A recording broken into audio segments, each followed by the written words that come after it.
So very good evening. I hope आपकी preparation बहुत शानदार तो बहुत ज़बरदस्त लेवल पे चल रही होगी। मैं एक्चुअली बोल नहीं पा रहा इसलिए क्योंकि कुछ बच्चे आउट ऑफ 20 जो टॉप 20 हमने सेलेक्ट कर रखा है यहाँ पर, उसमें से कुछ बच्चों की प्रिपरेशन की कंडीशन ऐसी है कि मैंने अगर उनको टाइम दिया कि आपको 30 मिनट्स में 50 क्वेश्चन अटैम्प्ट करने हैं, वो लेवल जो आपके पेपर में आने वाला है, पूरी कोशिश 100% रहती है कि वहाँ तक रीच बना ले। जबकि उनको पता है कि आने वाला 40 क्वेश्चन ही है, लेकिन 50 क्वेश्चंस की अटेम्प्ट की कंडीशन बनाते हैं। और इससे पता ग्रेजुअली हुआ क्या, ग्रेजुअली ये हुआ कि वो जो 40 क्वेश्चन है 30 मिनट्स में अटेम्प्ट करना, वो उसको आसान लगने लगा है। अब बात ये रही कि ये मैं इतना एक्साइटेड होकर आपको क्यों बता रहा हूँ, इसके पीछे एक बड़ा रीज़न है कि एक क्या बोलते हैं ये कि एक साइकोलॉजी है कि जैसे आपको ये पता है कि आपको 2 घंटे में 5 किलोमीटर जाना है बाय वॉक। बोला अरे यार 5 किलोमीटर बहुत ज़्यादा है। कुछ दिनों बाद पता चला नहीं, एक्चुअली ये 8 किलोमीटर है। 2 घंटे में 8 किलोमीटर आपको चल के जाना है। और तब आपसे बताया जाए कि देखो कुछ रिडक्शन के साथ आपको 5 किलोमीटर ही चलना है, ये चीज़ ये कर लूँगा मैं। तो जैसे ही आपका एक पर्टिकुलर स्टिपुलेटेड टाइम में टारगेट बड़ा होने लग जाता है, तो आपको जो टारगेट पहले बड़ा लग रहा था वो छोटा लगने लग जाएगा। ये वाली कंडीशन, और ये ह्यूमन नेचर है। अपन इसके लिए अटेम्प्ट करते हैं और सक्सेसफुल भी होते हैं। सो आज के लेक्चर की शुरुआत मैं चाहता हूँ इससे करें कि आप भी अपने लाइफ में हमेशा टारगेट एज कंपेयर टू जो अचीव करना है उसे बड़ा रखिए। ठीक है, क्यों? क्योंकि आप वो कहते हैं ना कि आसमान का गिरा हुआ ऐसा, ये तार का गिरा हुआ खजूर पे अटकते हैं, एक गाँव में कहावत है, ये वाली कंडीशन होती है। अब बात ये रही कि शुरुआत मैंने क्यों की इस बात की, तो बच्चों मेरी अभी इंटरेक्शन हो रही थी कुछ बच्चों से। उनका ये कहना है कि सर कट ऑफ अगर 65 के आसपास जाता है तो क्यों ना उतने का ही अटेम्प्ट कर ले, 5 नंबर 70 तक का। मैं ऐसा जोड़ जाड़ के 70 तक पहुँचाता हूँ। अरे क्यों भाई, ये मेंटल स्टेटस लेके क्यों चलना है? ये एवरेज मेंटल हो गया। आप एक सेलेक्टेड कैंडिडेट की तरह सोच के चलिए, तो आपको लगेगा अच्छा 200 का पेपर होने वाला है, क्यों ना 100 टारगेट करें। और अगर आप 100 टारगेट करोगे तो समहाउ 80-85 के आसपास पहुंच जाओगे। जो डिफरेंट जोन में, डिफरेंट स्टेट्स में, डिफरेंट कैटेगरी वाइज जो आपके सिलेक्शन का पैरामीटर है, स्कोर है, उसे कहीं ना कहीं अच्छी कंडीशन में रहेंगे। राइट, तो मैं उम्मीद करता हूँ कि मेरे इन कही गई बातों से कुछ ना कुछ पॉजिटिव आप लेंगे। लगे बिल्कुल यूज करिए, ना लगे छोड़ दीजिए, आगे बढ़ते हैं। आज का ये चैप्टर है आरआरबी क्लर्क मेंस के कोडिंग डिकोडिंग का न्यू पैटर्न। बहुत शानदार पैटर्न है, बहुत शानदार पैटर्न है। हर एग्जामिनेशन में 2 से 3 नंबर का क्वेश्चन आता है, और मैं चाहता हूँ कि ये 2-3 नंबर का क्वेश्चन आपके सामने जब आए तो आपको ऐसा लगे अरे यार ये तो पेपर बढ़ाने वाले ने गिफ्ट ही दे दिया है, इसको तो जल्दी से जल्दी ग्रैब कर लो। समझ आ रही बात? चलिए ट्राई करते हैं, देखते हैं क्या है इसमें। अच्छा, इसकी स्पेशलाइजेशन क्या है इस कोडिंग डिकोडिंग की, पहले वो समझिए, और फिर उसके लॉजिक को अपन डिकोड करना शुरू करेंगे इस क्वेश्चन के पैटर्न से। देन इसमें आप यहाँ पर देखो, आपको एक लेटर भी मिलेगा, एक नंबर भी, और एक स्पेशल कैरेक्टर भी मिल रहा है। बिल्कुल मिल रहा है। इस सेगमेंट के जितने भी क्वेश्चंस आने होंगे उन सब में यही पैटर्न रहेगा। इनिशियल डेज में 2016-17 से पहले सिर्फ और सिर्फ सब्स्टिट्यूशनल कोडिंग, जिसको अपन चाइनीज़ कोडिंग भी बोलते हैं, वो वैसा लिखा नहीं रहता you are a good boy और नीचे काला मापा ऐसा करके वही आता था। उसी के पैटर्न को थोड़ा सा डिफरेंट कर दिया गया। यहाँ पर न केवल आपको कॉमन एलिमिनेटर से काम चलने वाला है, बल्कि आपको लॉजिक देखना पड़ेगा कि अगर ये जो वर्ड हीरो है इसका इसमें से कोई कोड है तो वो कोड क्यों है, आपको ये समझना पड़ेगा। अच्छा, क्या इस पर्टिकुलर सेगमेंट का कोई एक पैटर्न है जिसको पढ़ लें और अपन 100% आंसर फाइंड कर लें? तो बच्चों मेरा आंसर है नहीं। हर क्वेश्चन में बड़ा ही डिफरेंट पैटर्न रहता है। जैसे एक एग्जांपल सपोज कर लीजिए यहाँ पर डॉलर हो सकता है इस चीज़ के लिए गिवन हो कि उस पर्टिकुलर वर्ड में वॉवेल कितने, वॉवेल्स का रिप्रेजेंटेशन हो सकता है ये डॉलर इस चीज़ के लिए दिया गया हो कि ओवरऑल लेटर्स कितने हैं। ठीक है, हो सकता है ये डॉलर इसलिए दिया गया हो जिन वर्ड की शुरुआत कॉन्सोनेंट से होती है उसके लिए, जिन वर्ड की शुरुआत वॉवेल से होती है उसके लिए। इसका मतलब ये कि इसके पैरामीटर बहुत सारे हैं, और उस बहुत सारे पैरामीटर्स में से आपको एक पैरामीटर चूज करना पड़ेगा जो इस पर फिट बैठेगा, और उसके बेसिस पर आप चेकआउट करेंगे।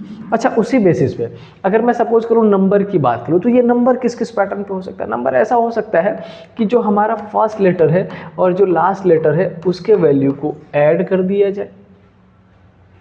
पॉसिबल ये है कि हमारा जो फर्स्ट लेटर है और जो लास्ट लेटर है उसके वैल्यू को सब्ट्रैक्ट कर दिया जाए। पॉसिबल ये है कि जितने भी वॉवेल्स है सबके प्लेस वैल्यू को प्लस कर दिया जाए। पॉसिबल ये भी है कि जितने कॉन्सोनेंट है उसको डायरेक्टली पुट कर दिया जाए। पॉसिबल ये भी है कि जितने लेटर्स है उसमें कुछ मल्टीप्लिकेशन करके रख दिया जाए। जैसे 5 लेटर है तो 5 2 जा 10, 6 लेटर है 6 2 जा 12, ऐसा कर दिया जाए। इसका मतलब जैसे मैंने आपको सिंबल के बारे में बताया कि डिफरेंट पैटर्न पॉसिबल है, उसी तरीके से नंबर्स में भी डिफरेंट पैटर्न पॉसिबल है। अब बात रही इस लेटर की, हमने सिंबल की बात कर ली, हमने नंबर्स की बात कर ली, अब बात करते हैं लेटर्स की। लेटर्स में क्या क्या पॉसिबिलिटी है, बड़े ध्यान से समझिएगा। हो सकता है आपका जो फर्स्ट लेटर है, कौन सा फर्स्ट लेटर है, उसमें कुछ प्लस कर दिया हो, 1 + 2 + 3 + 4 + कुछ भी। हो सकता है जो फर्स्ट लेटर है उसका क्या कर दिया गया हो, उसका रिवर्स कर दिया गया हो, पॉसिबल है। हो सकता है कि इस पर्टिकुलर फर्स्ट लेटर को छोड़ के कौन सा लेटर ले लिया गया हो, लास्ट लेटर, और उसमें कुछ प्लस कर दिया गया हो या कुछ रिवर्स कर दिया गया हो।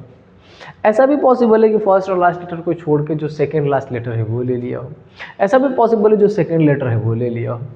तो मतलब ये मेरे कहने का कि अगर मैं बात करूँ डॉलर यानी कि सिंबल, तब भी डिफरेंट पैरामीटर्स है, नंबर्स डिफरेंट पैटर्न्स है, लेटर्स डिफरेंट पैटर्न्स है। इसका सिंपल मतलब ये कि ये जो सेगमेंट है ये इजी तो नहीं है, लेकिन अगर आपने प्रैक्टिस अच्छे से कर लिया, कुछ क्वेश्चंस को प्रॉपर सॉल्व कर लिया, तो फिर बड़ी आसानी से आप सॉल्यूशन कर सकते हैं।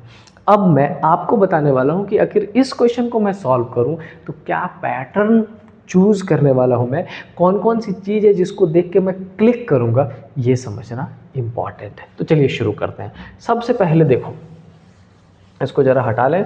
सबसे पहले मैं आपसे बताना चाहता हूँ ये कि आप देखो कौन सा स्पेशल कैरेक्टर है जिसकी रिपीटेशन बहुत ज़्यादा है।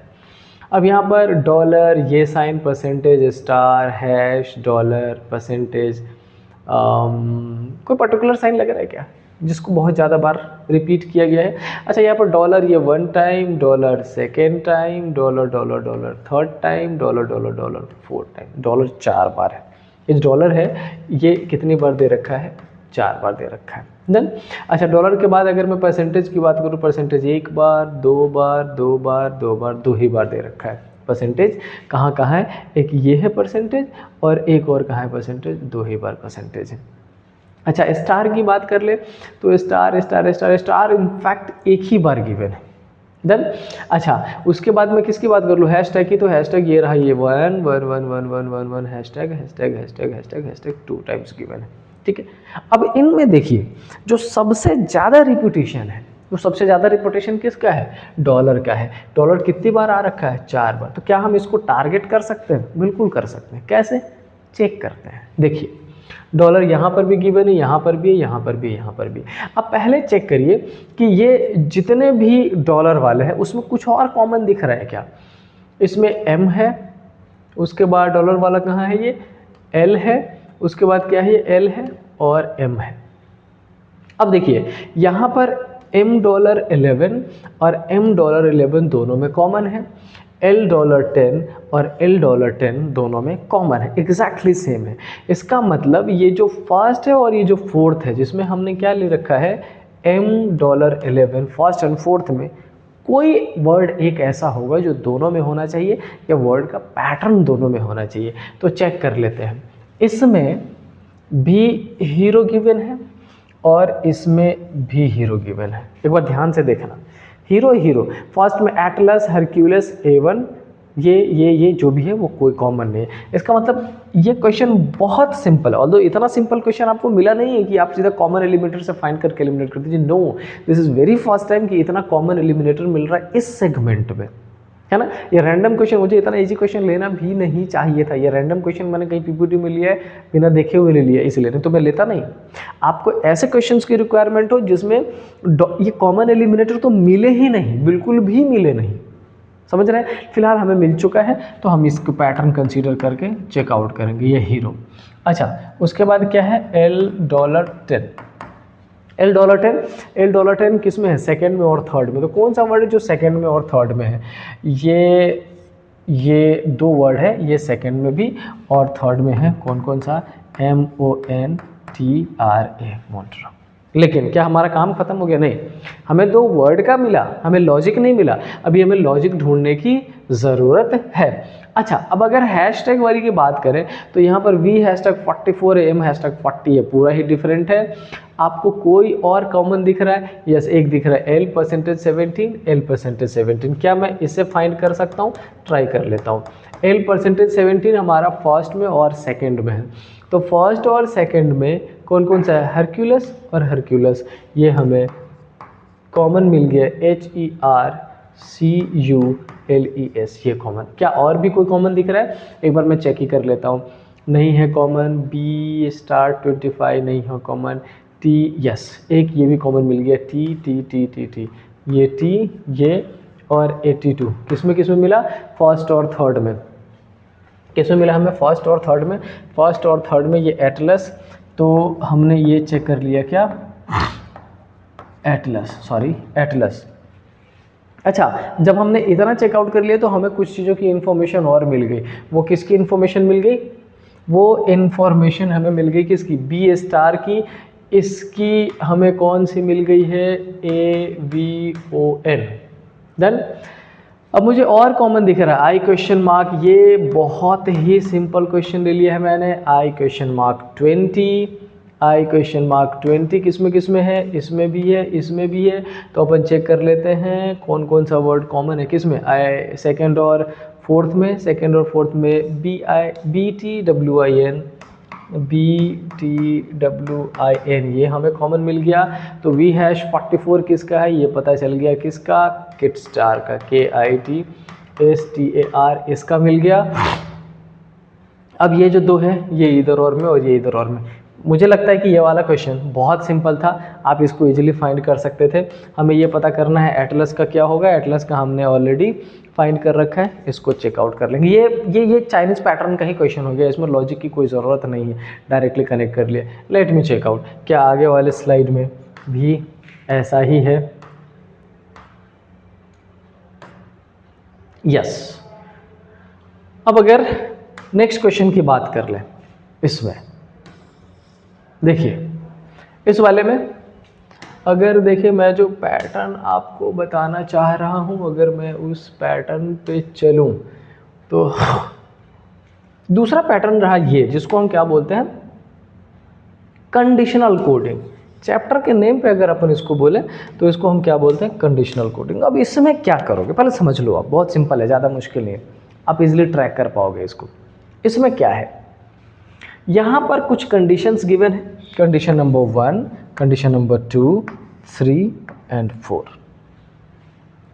इसमें कुछ चेंजेस गिवन होंगे, जो चेंजेस आपको करना है किस पे, packed damage representation in coded language. आपको चेक करना है कि ये जो पैक्ड और डैमेज वर्ड है, ये इन चारों कंडीशंस में से किस कंडीशन को फॉलो कर रहा है, और जिस कंडीशन को भी फॉलो कर रहा होगा उस कंडीशन में जो चेंजेस गिवन होंगे, आपको वो चेंजेस इस पैटर्न पे फिट कर देना है और आंसर फाइंड कर लेना है। इतना सिंपल है। डन।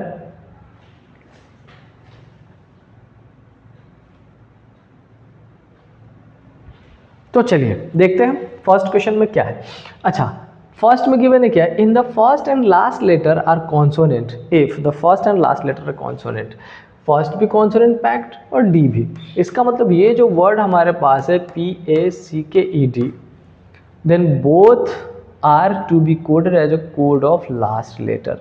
तो हमें इसका कोड लास्ट लेटर की तरफ करना है, तो हमें चेक करना है डी। अच्छा, डी का कोड क्या है, डॉलर। इसका मतलब ये फर्स्ट का भी डॉलर हो जाएगा और लास्ट का भी dollar. Then and then remaining को एज सेम एज पुट कर देंगे। एज सेम एज इसका मतलब ए का कोड क्या है 1, सी का कोड क्या है स्टार, के का कोड क्या है हैशटैग और ई का कोड क्या है एंड ये आपका। बट आगे बढ़ने से पहले हमें ये भी चेकआउट करना पड़ेगा कि क्या ये इसमें से किसी और के कंडीशन में फॉलो कर रहा है। Let's check out.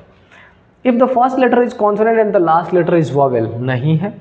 If the first letter and last letter are vowel, नहीं है। If the first letter is vowel, नहीं है। इसका मतलब ये जो हमारा वर्ड था ये फर्स्ट कंडीशन में वैलिड हो गया, हमने उस बेसिस पे जो कोड बन सकता था बना दिया। अब आपके मन में ये क्वेश्चन आएगा कि सर आपने ये चेकआउट क्यों किया?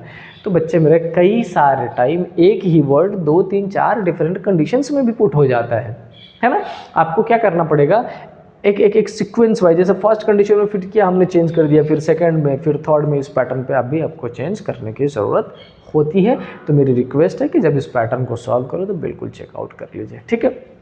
तो हमने पैक्ड का ये निकालिया। अब डैमेज जब आप देखोगे तो क्या लिखा था, if the first letter is vowel and the last letter is consonant. ये जो आपका वर्ड है डैमेज, कौन डैमेज, DAMAGE, ये किस में आ गया, लास्ट में। Then both are to be coded, codes plus, इसका मतलब इसका भी plus plus plus plus plus और इसका भी कोड क्या हो जाएगा, प्लस। तो हमें अगर इस क्वेश्चन का आंसर फाइंड करने की ज़रूरत पड़ी तो हम अपना आंसर फिलहाल इस पर्टिकुलर सेगमेंट में चेक कर लेंगे और मुझे लगता है कि आपको पता चल चुका होगा कि आपका आंसर क्या आने वाला है। पैटर्न समझ में आया? तो बेसिकली आपने क्या करना है, इसीलिए इस पर्टिकुलर सेगमेंट को कंडीशनल कोडिंग बोला जाता है। इसका मतलब ये कि हमारे पास एक क्वेश्चन पैटर्न गिवन है और उससे रिलेटेड कुछ कंडीशंस गिवन है, आपको उस कंडीशन को रीड करना है और उस कंडीशन के बेसिस पर उसमें जो चेंजेस बोले गए हो वो चेंजेस कर दीजिएगा, वही आपका करेक्ट आंसर हो जाएगा। डन। चलिए चलते हैं नेक्स्ट क्वेश्चन पे।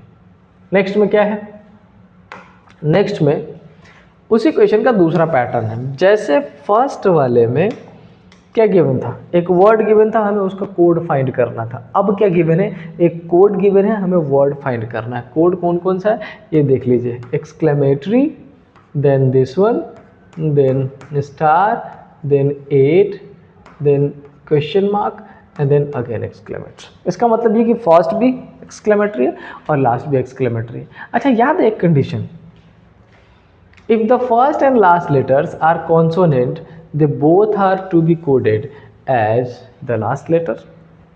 पहले एक बार चेकआउट कर लेता हूँ, ये एक्सक्लेमेटरी कोड किसके लिए, एल के लिए, है ना। अच्छा अगर लास्ट लेटर एल पुट कर दिया जाए और पहला लेटर कोई कॉन्सोनेंट हो, कोई भी, एज एन एग्जाम्पल मैं मान लेता हूँ कि मैं यहाँ पर पी रख दूँ, ये भी कॉन्सोनेंट, ये भी कॉन्सोनेंट, तो दोनों का कोड किसकी तरह होगा, एल की तरह। तो क्या हमें कुछ क्लू मिला आंसर की तरफ बढ़ने का, यस। क्या लास्ट लेटर एल होना चाहिए, देखते हैं लास्ट लेटर एल किस में है, सोशल में। अच्छा अगर मैंने सोशल का यहाँ पर आंसर चेकआउट करने के लिए एस पुट कर दिया तो ये एल हो गया, ये एस हो गया, पता चल गया, है ना। ओके अच्छा अब इसका क्या है अपन देख लेते हैं, इसका ये पर्टिकुलर साइन क्या है, यहाँ पर है ओ, स्टार का क्या गिवन है, सी, पता चल गया यही आंसर है। डन। इसको कैसे हमने चेकआउट कर लिया, इसको मैंने सिर्फ और सिर्फ इसके पैटर्न पे चेक किया। क्यों? क्योंकि इसके पहले वाले क्वेश्चन में जो कंडीशन गिवन था उस क्वेश्चन का वो कंडीशन कहीं ना कहीं बैक ऑफ द माइंड था मेरे। अब मैं आपको क्या सजेस्ट करूंगा कि कोडिंग डिकोडिंग का ये जो पैटर्न है जिसको कंडीशनल कोडिंग बोलते हैं, ये दो तरीके से आपसे पूछा जा सकता है। एक कैसा, वर्ड गिवन होगा, कोड फाइंड करना होगा, दूसरा कैसा, कोड गिवन होगा और वर्ड फाइंड करना पड़ेगा। तो बेटा ये जो आज हमने पढ़ा दो, जिसमें एक हमने पढ़ा वो कोडिंग डिकोडिंग जिसको न्यू पैटर्न बोलते हैं, और दो क्वेश्चन में हमने किसको सॉल्व कर लिया था, वो वाला जो कॉमन एलिमिनेटर बेस पे होता है, लेकिन उसमें आपको कई बार वोवेल्स, कॉन्सोनेंट और डिफरेंट पैटर्न पे पूछा जा सकता है। एंड एक ये वाला कंडीशनल कोडिंग। मुझे उम्मीद है कि आपकी कई हद तक चीज़ें क्लियर हुई होंगी, नहीं हुई हो बिल्कुल शेयर करिए, कमेंट करिए, तुरंत ही आपके उस पैटर्न की वीडियो बना के आपके साथ शेयर करूँगा। मिलते हैं नेक्स्ट क्लास में, टिल देन स्टे हैप्पी, जय हिंद।